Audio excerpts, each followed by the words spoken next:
Everyone, ಇದು mini blog 15. ಬೆಳಗ್ಗೆ ಎದ್ದು ಏನು ಟಿಫನ್ ಮಾಡಬೇಕು ಅನ್ನೋದೇ ಎಲ್ಲ ಹೌಸ್ ವೈಫ್ಗಳ ಯೂನಿವರ್ಸಲ್ ಪ್ರಾಬ್ಲಮ್. ನನಗಂತೂ ಅದು ದೊಡ್ಡ ಪ್ರಾಬ್ಲಮ್.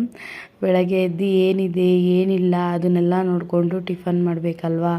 ಮನೆಯಲ್ಲಿ ಮೆಂತ್ಯ ಸೊಪ್ಪಿತ್ತು, ಸೊ ನಾನು ಅದನ್ನು ಹಾಕ್ಬಿಟ್ಟು ದಾಲ್ ಮಾಡಿದೆ. ದಾಲ್ ಜೊತೆ ಮಾರ್ನಿಂಗ್ ಚಪಾತಿ ಮಾಡ್ಕೊಳ್ಳೋಣ, ಮಧ್ಯಾಹ್ನಕ್ಕೆ ರೈಸ್ ಮಾಡೋಣ. ಸಂಡೇ ಮಂಡೇ ಟ್ಯೂಸ್ಡೇ ಎರಡೇ ಥರ್ಸ್ಡೇ ಫೋರ್ಡೇ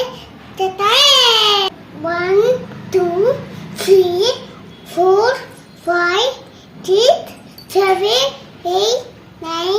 ಈ ನನ್ನ ಮಕ್ಕಳು ಒಂದೊಂದಲ್ಲ ನಮ್ಮ ಹೊಟ್ಟೆ ಎಷ್ಟು ಉರ್ಸ್ತಾವ್ರ. ಸಂಜೆ ನಮ್ಮ ಹಸ್ಬೆಂಡು ಬೇಗ ಆಫೀಸಿಂದ ಬಂದಿದ್ರು, ಸೊ ಕಚೋರಿ ಮತ್ತು ಪಾಪಡ್ ಎಲ್ಲ ತೊಗೊಬಂದು ಕೊಟ್ಟಿದ್ರು. ಅವರಂತೂ ತಿನ್ನಲ್ಲ, ನಾನು ನನ್ನ ಮಗಳು ಮಾತ್ರ ಚೆನ್ನಾಗಿ ಬಾರಿಸ್ತೀವಿ. Thank you for watching.